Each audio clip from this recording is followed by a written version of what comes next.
Somewhere between 5 and 7,000 years ago, something strange happened to human DNA. Geneticists studying the Y-chromosome, the piece of DNA passed only from father to son, found that its diversity had collapsed, not gradually, almost overnight, in evolutionary terms. When they ran the numbers, the pattern looked as if only one man reproduced for every 17 women. Meanwhile, the DNA passed down through mothers showed no such crash at all. So what happened to all those men? And what does that number, 17 to 1, actually tell us about whether humans were ever built to pair up with just one partner? By the end of this video, you'll understand exactly what caused that number, and it says something uncomfortable about your own relationships today. Most of us grow up with one simple idea about how relationships are supposed to work. You meet someone, you fall in love, you commit, and ideally, that's it for life. One partner until death. It's built into wedding vows, religious doctrine, romantic comedies, greeting cards. It feels less like a choice and more like the default setting for being human. But here's the problem. That version of monogamy, lifelong, sexually exclusive, legally enforced, is a remarkably recent invention. For the vast majority of the roughly 300,000 years modern humans have existed, there was no marriage certificate, no church, no concept of "till death do us part." So when scientists ask whether ancient humans had one partner, they're not asking about a wedding ring. They're asking a much harder question. What is our actual biology? The evidence written into our bodies, our genes, and our behavior across hundreds of cultures say about how we're built to mate. And the honest answer turns out to be far stranger than either we were always faithful or we were never faithful. It's something in between, something closer to a compromise our own biology never fully settled. Let's start with the evidence your own body carries, because biologists have a clever trick for figuring out a species' historical mating system without any written records at all. They look at anatomy, take testicle size relative to body weight. Among primates, this number tracks almost perfectly with how much sperm competition existed inside a species. Chimpanzees live in groups where females mate with multiple males in quick succession, so a male's sperm is often racing another male's sperm to the same egg. Over millions of years, that pressure produced enormous testicles. A chimpanzee testicle can weigh over 150 grams, compared to somewhere between 16 and 50 grams in humans, even though a human body is roughly 30% larger than a chimpanzee's. At the other extreme, gorillas live in harems, one dominant male mating with several females who have no other partners. With almost no sperm competition, gorilla testicles stayed small, despite gorillas being far bigger animals than chimps or humans. So where do humans fall? According to comparative research led by primatologist Alexander Harcourt, squarely in the middle. Not built for a harem system like gorillas, and not built for a promiscuous free-for-all like chimpanzees. Somewhere in between. The same story shows up in body size differences between men and women. In species where one male mates with many females, like gorillas, males evolve to be dramatically larger because size wins fights over harems. In species that are genuinely monogamous, like gibbons, males and females are nearly identical in size because there's nothing to fight over. Humans sit in a mild middle ground. Men are, on average, around 10 to 15% larger than women. Not gorilla-level competition, but not gibbon-level equality either.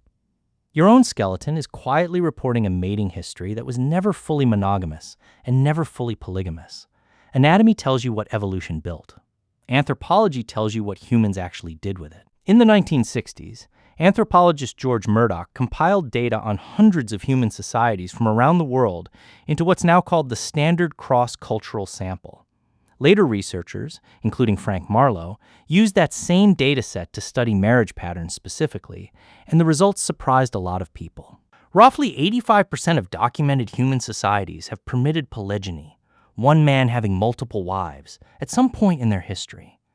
That number alone makes it sound like monogamy is the exception, not the rule. But there's a crucial twist in the data that most headlines leave out.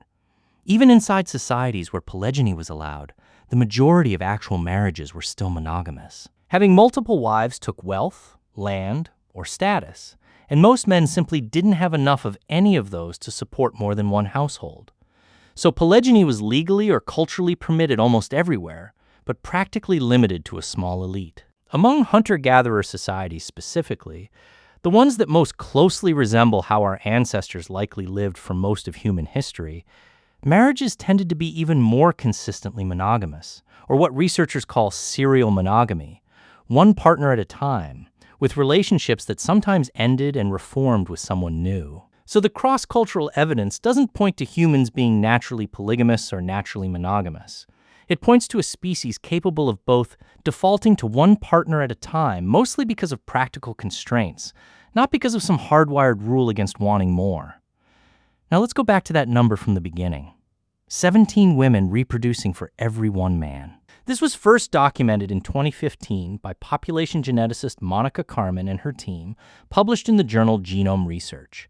They found that somewhere between roughly 5,000 and 7,000 years ago, Y-chromosome diversity across Africa, Europe, and Asia collapsed dramatically, while mitochondrial DNA, passed down only through mothers, showed no equivalent crash. For years, nobody could fully explain why.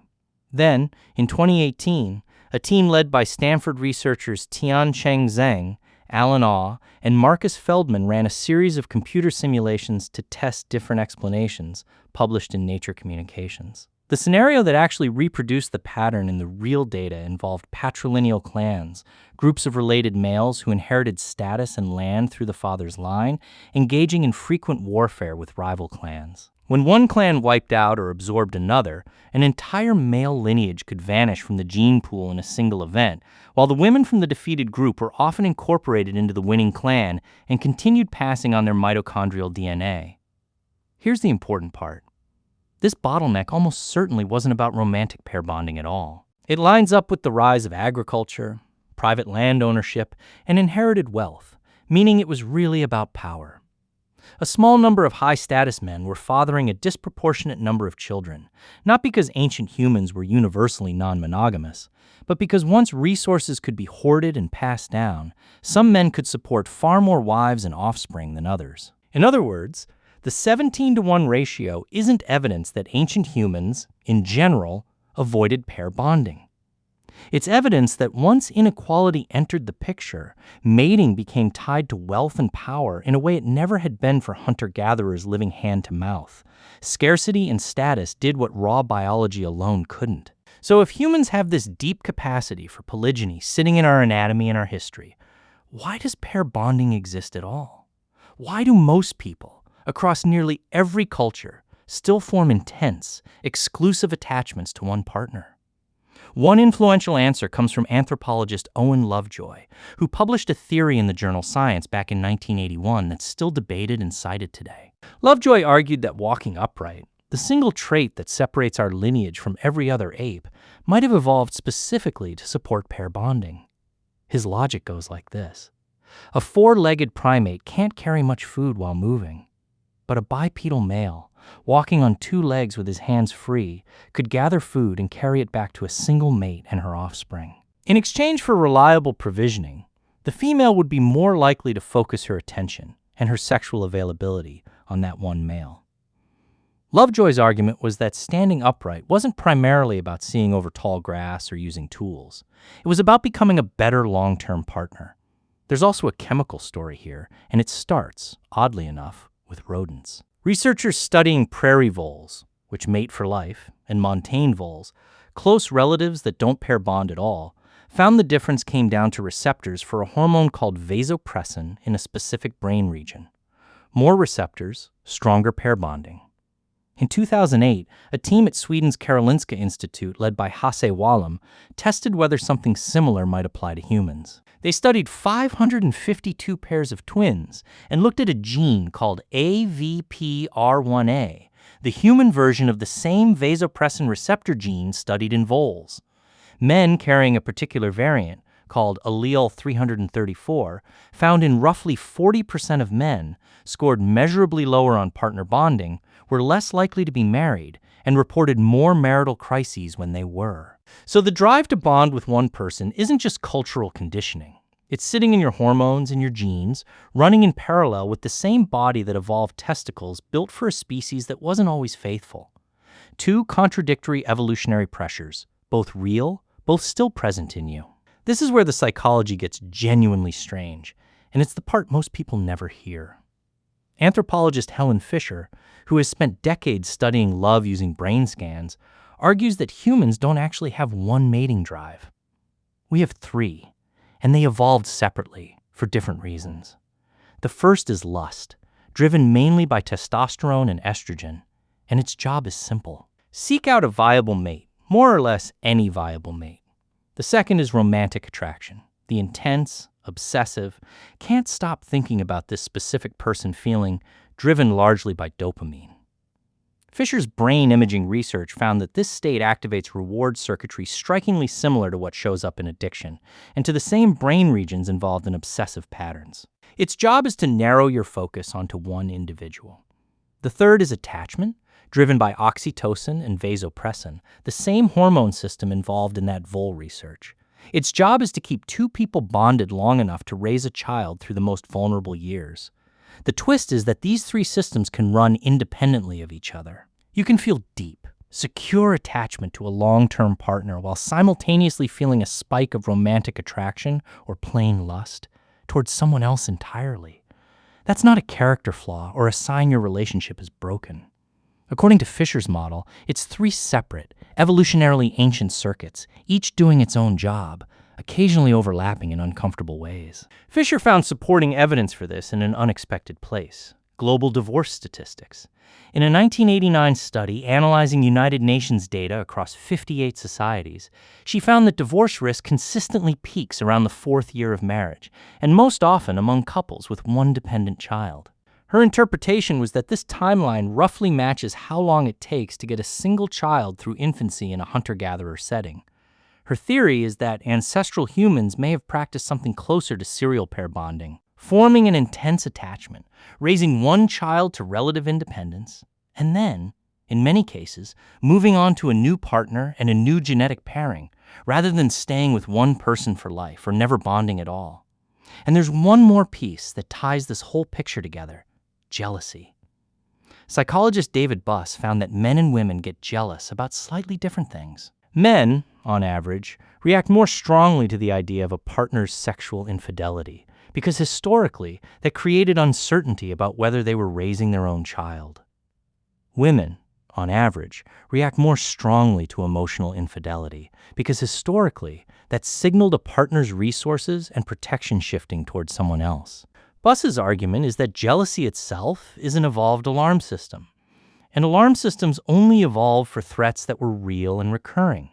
If ancient humans had been perfectly, effortlessly monogamous, there would have been nothing for jealousy to guard against in the first place. Put all of this together: the testicles, the skeletons, the cross-cultural marriage data, the Y-chromosome bottleneck, the bipedalism theory, the vole genes, and Fisher's three brain systems, and a clear picture starts to form. Ancient humans weren't strictly monogamous. They weren't strictly polygamous either. They were something messier and more interesting. A species built with the biological hardware for both strategies running at the same time, one pulling toward a single, protected partnership, the other pulling toward opportunity when it appeared, and which one won out in any given life mostly came down to circumstance, resources, and status, not some fixed rule written into the species. What we call modern monogamy, lifelong, exclusive, formalized by religion and law, is a relatively recent cultural structure built on top of a much older and more contradictory biological foundation. That doesn't mean commitment is fake or meaningless. It means the effort it takes to stay faithful to one person for decades isn't a personal weakness when it feels hard sometimes. It's 300,000 years of competing instincts, still fully wired into you, still running in the background every single day. So the next time monogamy feels like work, that's not a bug. Based on everything your body and your history are telling us, it might be the most human thing about you. If videos like this scratch the exact itch you're looking for, understanding what's actually going on underneath human behavior, this channel puts one out every few days. Stick R, out for the next one.